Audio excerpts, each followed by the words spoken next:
Hello everyone.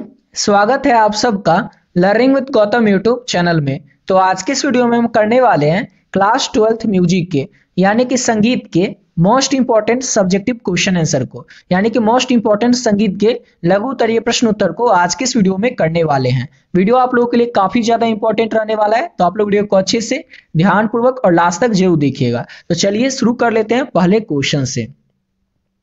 और पहला question है हमारा, राग मड़वा की विशेषताएं लिखिए। राग मड़वा का क्या विशेषता होता है ये आपको बताना है। तो राग मड़वा का पहले तो ठाठ याद रखना है। तो राग मड़वा का ठाठ जो है वो मड़वा ही होता है। इसका जो स्वर होता है इसमें राग मड़वा में रे गौ ध्वनि जो है वो कोमल लगते हैं, और इसका जो समय है राग मड़वा के गाने और बजाने का, और यह जो है दिन के अंतिम पहर में गाया बजाया जाता है। दिन का जो लास्ट पहर होता है, अंतिम पहर होता है, उस समय राग मड़वा के गाने बजाने का समय है।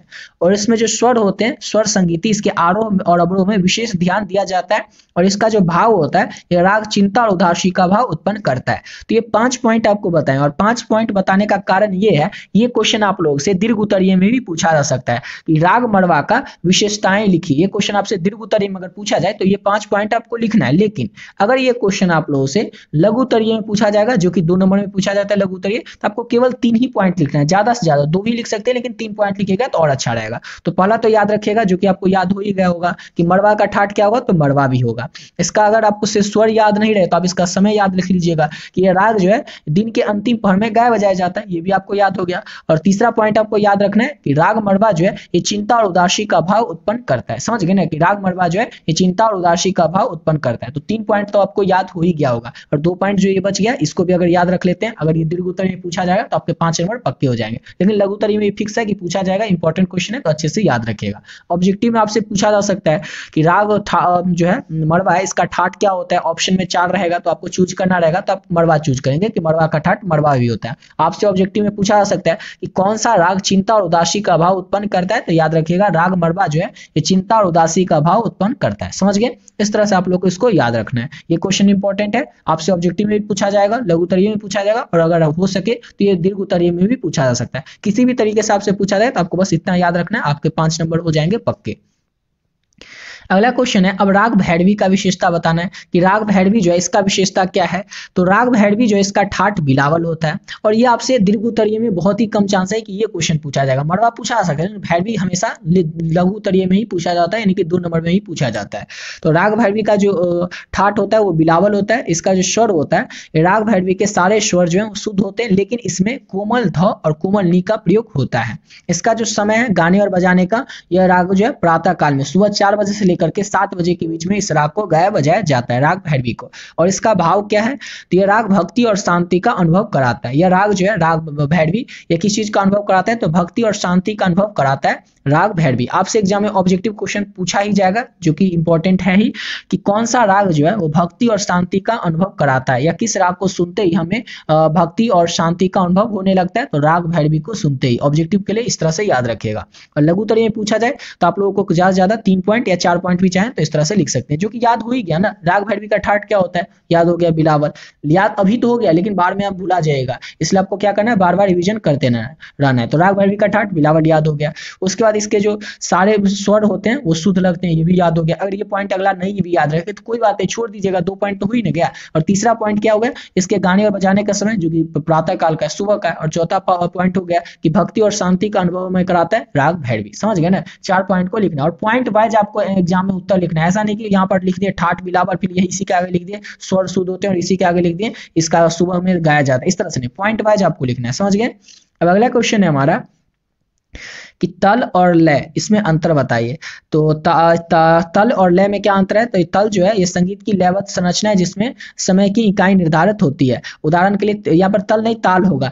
उदाहरण के लिए त्रिताल और झपताल। झपताल में कितनी मात्राएं होती है, याद रखिए, फिक्स ऑब्जेक्टिव में पूछा जाएगा तो 10 मात्राएं होती है। तो क्वेश्चन सिंपल सा था कि ताल और लय में अंतर क्या है, डिफरेंस क्या है। तो ताल जो है ना संगीत की लयबद्ध रचना है, जिसमें कि समय की इकाई निर्धारित होती है। ताल से आपको एक चीज बस याद रखना है, एक लाइन का आंसर, कि ताल से क्या होता है, तो समय की जो इकाई होती है उसी को निर्धारित किया जाता है ताल के अंतर्गत। याद रखना है, ताल के अंतर्गत समय की इकाइयों को निर्धारित किया जाता है। उदाहरण के लिए 2-3 ताल लिख दीजिएगा, झपताल, एक ताल, त्रिताल। समझ गए। अब लय क्या है, तो यह ताल में गति की माप है और गति को नियंत्रित करता है। ताल में जो गति होता है ना, किसी भी ताल में जो गति होती है और उस गति को जो मापने की इकाई होती है उसी को लय कहा जाता है। ये गति को क्या करता है, लय तो नियंत्रित करता है। तो सिंपल सा था कि ताल और लय में क्या अंतर है। तो ताल के लिए याद रखना एक लाइन का आंसर, कि समय संगीत में समय मापने की जो इकाई होती है उसी इकाई को हम क्या कहते हैं, तो ताल कहते हैं। उदाहरण के लिए याद रखेंगे। और लय क्या होता है, ये ताल में गति की माप होती है जो कि गति को नियंत्रित करता है, उसी को कहेंगे लय। समझ गया ना। अब अगला क्वेश्चन है हमारा कि राग का मनोवैज्ञानिक प्रभाव क्या होता है। राग का मनोवैज्ञानिक प्रभाव क्या होता है। तो राग का मनोवैज्ञानिक प्रभाव व्यक्ति के मानसिक और भावनात्मक अवस्था पर गहरा प्रभाव पड़ता है। उदाहरण के लिए स्वरूप, राग यमन शांति और मानसिक संतुलन पैदा करता है, जबकि राग भैरवी जो है भावुकता और उदासी को बढ़ाता है। एक और चीज अभी आपको याद हो जाएगा, ये अगर ये नहीं भी याद रहे तो सिंपल सा क्वेश्चन है कि राग का मनोवैज्ञानिक प्रभाव क्या होता है। तो जैसे अगर आप कोई गाना सुनते हैं, अब अगर आप जो अच्छा गाना होगा, जैसे कि अगर हैप्पी वाला गाना होगा तो उसको सुनेंगे तो आप खुश हो जाएंगे, जो आपका फेवरेट गाना होगा। अगर कोई सैड सॉन्ग सुनते हैं तो आप हो सकता है सैड हो जाएंगे। भक्ति वाला हनुमान चालीसा का गाना सुन लेते हैं तो भक्ति का भाव हमारे अंदर उत्पन्न हो जाता है। अगर हम मान लीजिए कोई क्या कहें आपके पार्टी वाला गाना सुन लेते हैं तो आप पार्टी वाले मूड में आ जाते हैं, यानी कि जिस टाइप का आप गाना सुनते हैं उस टाइप का आपका मूड हो जाता है। तो वैसे ही जिस टाइप का हम राग सुनते हैं वैसा हमारे मानसिक प्रभाव पर, वैसा हमारे मानसिक प्रभाव पर इसका प्रभाव पड़ता है। समझ गए ना। जैसे किसी भी राग को जब हम सुनते हैं, जैसे कि राग यमन को सुनते हैं तो हमारे मन में शांति और मानसिक संतुलन हमारे मन में पैदा होती है, जबकि हम भैरवी सुनते हैं तो भावुकता और उदासी को बढ़ाता है राग भैरवी को सुनने के बाद। तो ये इस तरह से मानसिक प्रभाव पड़ता है हमारे मन पर किसी भी राग का। समझ गए ना। जैसे कि यहाँ पे देखिए एक था ना ये, हाँ, ये जो राग भैरवी सुनेंगे तो इससे क्या हो जाएगा, तो यहाँ पे भैरवी से भावुकता और उदासी को बढ़ाता है। और एक और यहाँ पे देखिए तो हाँ ये राग, ये चिंता और उदास की भाव को उत्पन्न करता है राग मरवा। अब राग मरवा को सुनेंगे तो क्या हो जाएगा, ये राग चिंता और उदासी की भावना को उत्पन्न करता है। तो ये सब जो है राग की हमारे मस्तिष्क के ऊपर प्रभाव पड़ता है। इस तरह से आपको याद रखना है। समझ गए ना। इसको तो खुद से आप लोगों को बना करके अपने एग्जाम में जाकर के अपने मन से बना करके आपको लिखना है इसका आंसर। इसमें कुछ याद करने जैसा है ही नहीं। अगला क्वेश्चन है हमारा, भारतीय संगीत में सम और खाली के अर्थ को स्पष्ट करिए। भारतीय संगीत में सम और खाली का क्या अर्थ होता है, क्या मतलब होता है, ये आपको स्पष्ट करना है, ये आपको बताना है।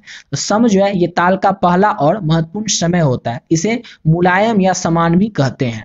और खाली क्या होता है, तो यह वह समय होता है जब कोई स्वर नहीं गाया बजाया जाता है, इसमें स्नान भी कहा जाता है। सिंपल सा है कि भारतीय संगीत में सम और खाली का क्या अर्थ होता है, क्या मतलब होता है। तो सम का यह मतलब होता है कि यह ताल का पहला और महत्वपूर्ण समय होता है, इसे हम लोग मुलायम या समान भी कहते हैं। और खाली जो है यह वह समय होता है जब कोई स्वर नहीं गाया या बजाया जाता, इसे स्नान भी कहते हैं। समझ गए। अगला क्वेश्चन है हमारा, तंतुवाद और सुशीरवाद का उदाहरण दे। यहाँ पर सिर्फ आपको उदाहरण देना कि तंतुवाद यंत्र के अंतर्गत कौन कौन से वाद्य आते हैं, वाद्य यंत्र आते हैं। तो वे वाद्य यंत्र जिसमें कि तंतु यानी कि स्ट्रिंग हो, जैसे कि स्ट्रिंग मतलब जैसे तार वाला जो होते हैं, तो सितार, सरोद, वीणा, इस समय क्या होते हैं, तो तार होते हैं। तो जितने भी तार वाले वाद्य यंत्र होंगे ना वो आएंगे तंतुवाद यंत्र के अंतर्गत। और सुशीर वाद्य यंत्र के अंतर्गत वो आएंगे जिसको कि मुंह से फूंक कर बजाते हैं, जैसे कि बांसुरी हो गया, शहनाई हो गया, नाद स्वरम हो गया, और भी कई सारे वाद्य यंत्र होते हैं जिसको कि मुंह से फूंक कर बजाते हैं ना, वो सब वाद्य यंत्र आएंगे सुशील वाद्य यंत्र के अंतर्गत। तो याद रखेंगे तंतु वाद्य यंत्र के अंतर्गत वैसे वाद्य आएंगे जिसको कि हम जिसमें कि तार होगा और जिसको मुंह से फूंक कर बजाएंगे, वे वाद्य जिनका कि हवा का प्रयोग होता है वो आएंगे सुशील वाद्य यंत्र के अंतर्गत। अब आपसे एग्जाम में ऑब्जेक्टिव में क्या पूछा जाएगा कि सरोद किस वाद्य यंत्र के अंतर्गत आता है, तंतु वाद्य यंत्र के अंतर्गत आता है, सुशील के अंतर्गत आता है, अवनद के अंतर्गत आता है, या इनमें से किसी के नहीं अंतर्गत आता है। तो याद रखना है तंतु यानी कि जैसे कि सरोद हो गया तो सरोद में तार होता है, तो यह आएगा तंतु वाद्य यंत्र के अंतर्गत क्योंकि उसमें तार होता है। तो इस तरह से आप लोग को याद रखना है। आपसे पूछा जाएगा शहनाई किस वाद्य यंत्र के अंतर्गत आता है, तो याद रखना है शहनाई जो होता है सुशील वाद्य यंत्र के अंतर्गत आता है।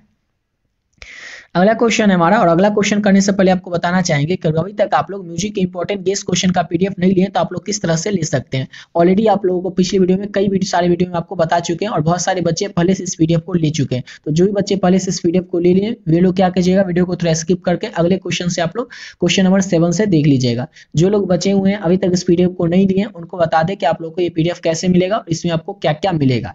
तो क्या क्या मिलेगा वही पहले देख लीजिए। इसमें आपको मिलेगा म्यूजिक के इंपॉर्टेंट गेस्ट क्वेश्चन, जितने भी टॉपिक है आपके एग्जाम में सिलेबस में दिया हुआ है, हर एक टॉपिक से रिलेटेड आपके बोर्ड एग्जाम के लिए इंपॉर्टेंट और गेस्ट ऑब्जेक्टिव क्वेश्चन मिलेगा और इंपॉर्टेंट सब्जेक्टिव क्वेश्चन मिलेगा, जिसमें कि लघु उत्तरीय, दीर्घ उत्तरीय दोनों टाइप के प्रश्न रहेंगे। और साथ ही साथ आपको मिलेगा पिछले साल में, पिछले 11 साल में जो जितने भी पूछे गए ऑब्जेक्टिव क्वेश्चन है म्यूजिक में, वो सारा का सारा ऑब्जेक्टिव क्वेश्चन आपको आंसर के साथ इस पीडीएफ में देखने को मिल जाएगा। और इसमें जितना ऑब्जेक्टिव सब्जेक्टिव क्वेश्चन आपको मिलेगा, इस सबको अगर आप अच्छे से कर लेते हैं तो इसके अलावा आपको और कुछ करने की जरूरत पड़ेगी ही नहीं। और ये आपको मिलेगा कैसे, तो केवल और केवल 30 रुपए पे करके आप लोग इस पीडीएफ को प्राप्त कर सकते हैं। पे कैसे करना और मिलेगा कहाँ पे, तो ये जो नंबर आपको दिख रहा है 7903820891, इस नंबर पे आप लोगों को फोन पे, गूगल पे, पेटीएम किसी भी माध्यम से केवल और केवल 30 रुपए पे कर देना। जैसे आप पे करते हैं इसका स्क्रीनशॉट ले लेना है और इसी नंबर से जो व्हाट्सएप है इस व्हाट्सएप पे आपको स्क्रीनशॉट को भेज देना है। और पे करके स्क्रीनशॉट भेजने के बाद व्हाट्सएप पे आपको बस एक छोटा सा मैसेज कर देना है म्यूजिक। जैसे आप पे करेंगे 30 रुपए, इसका स्क्रीनशॉट लेकर के इसी नंबर से जो व्हाट्सएप है इस व्हाट्सएप पे स्क्रीनशॉट को पहले भेज देना है। फिर आपका जो भी सब्जेक्ट है जैसे कि म्यूजिक है आपको म्यूजिक मैसेज कर देना है। जैसे आप पे करके स्क्रीनशॉट भेजेंगे, सब्जेक्ट का नाम बताएंगे, आपको जो पीडीएफ है तुरंत मिल जाएगा। इसमें जितना ऑब्जेक्टिव सब्जेक्टिव क्वेश्चन दिया हुआ है इसको अगर अच्छे से कर लेते हैं, इसके अलावा आपको और कुछ और करने की जरूरत ही नहीं पड़ेगी, न कोई बुक, न कोई गेस्ट पेपर, न कोई क्वेश्चन बैंक। समझ गए। तो जो भी बच्चे बचे हुए हैं अभी तक इस पीडीएफ को नहीं लिए, तो आप लोग भी चाहें तो इसको केवल और केवल 30 रुपए पे करके प्राप्त कर सकते हैं। अब आते हैं अपने अगले क्वेश्चन पे। अगला क्वेश्चन है संगीत के सुरों के बारे में विस्तार से लिखिए। ये क्वेश्चन आपसे फिक्स है, अगर पूछा जाएगा तो 5 नंबर में ही पूछा जाएगा। ये बहुत ही कम चांस है कि 2 नंबर में ये क्वेश्चन आपसे पूछा जाएगा, तो ये आपसे पूछा जाएगा 5 ही नंबर में। समझ गए। तो याद रखिएगा संगीत के सुरों के बारे में विस्तार से कैसे आपको बताना है। तो सबसे पहले इसका जो होता है सा रे ग म, जिसका होता है सा रे ग म प ध नि, तो 7 जो स्वर है इसका सा क्या होता है तो शुद्ध होता है। रे जो होता है सा रे, तो क्या होता है ये कोमल होता है, कोमल शुद्ध होता है। और इसका जो गौ होता है वो गौ सिंपल सा, इसमें कुछ भी नहीं लगता है। म जो होता है इसमें शुद्ध त्रिभ होता है। और इसका जो प होता है ये शुद्ध होता है। और इसका जो ध है वो कोमल शुद्ध होता है। और इसका नी जो होता है वो कोमल शुद्ध होता है। समझ गए। तो इस तरह से आपको याद रखना है, ये आपको अच्छे से रटना पड़ेगा, याद रखना पड़ेगा। अगला क्वेश्चन है ध्रुपद गायन की क्या क्या विशेषताएं हैं। तो ध्रुपद गायन की आपको विशेषता बताना है। तो ये भारतीय संगीत का प्राचीनतम और सबसे गंभीर रूप होता है ध्रुपद गायन। इसमें राग की प्रस्तुतिकरण बड़ी गहराई से की जाती है और इसमें ताल के पूरे माप का पालन किया जाता है। और क्या होता है तो ध्रुपद में समानतः कम से कम 2 गायकों का उपयोग किया जाता है, जिसमें एक मुख्य गायक और दूसरा सहायक गायक होता है। तो इस तरह से आपको याद रखना है ध्रुपद गायन की विशेषताएं। 4 विशेषताएं आपको बताएं, आपसे याद नहीं हो तो आप लोग 3 विशेषताएं भी याद रख सकते हैं। तो ध्रुपद गायन की कौन कौन सी विशेषताएं हैं, तो पहला सिंपल सा विशेषता है कि यह भारतीय संगीत का सबसे प्राचीनतम यानी कि सबसे पुराना और सबसे गंभीर रूप है ध्रुपद गायन। इसमें राग की प्रस्तुतिकरण पर बड़ी गहराई से की जाती है। इसमें राग की जो प्रस्तुतिकरण है ध्रुपद गायन में बहुत ही गहराई से की जाती है। इसमें ताल के पूरे माप का पालन किया जाता है। और क्या होता है तो ध्रुपद में समानतः कम से कम 2 गायकों का उपयोग किया जाता है, जिसमें एक मुख्य गायक और दूसरा सहायक गायक होता है। बस हो गया। ये 4 पॉइंट आपको याद रखना है ध्रुपद गायन की विशेषता के बारे में। अगला क्वेश्चन है ख्याल गायन की क्या क्या विशेषताएं। अब ख्याल गायन की क्या क्या विशेषताएं, तो ख्याल गायन में राग का भावनात्मक और सजावटी रूप का प्रस्तुत किया जाता है। इसमें तान और अलंकरण का विशेष प्रयोग किया जाता है। ख्याल में मुख्यतः एक ही गायक होता है। ऊपर जैसे देखे कि ये जो था ये इसमें ध्रुपद में कम से कम 2 गायक होता है, एक मुख्य गायक होता है और एक उसका सहायक गायक होता है। लेकिन ये जो ख्याल गायन है इसमें एक ही गायक होते हैं। और ख्याल गायन में राग का छांव और लय की गति का ध्यान रखा जाता है। राग का छांव और लय की गति का ध्यान रखा जाता है ख्याल गायन में। समझ गए। तो इस तरह से आपको याद रखना है ख्याल गायन की विशेषताएं।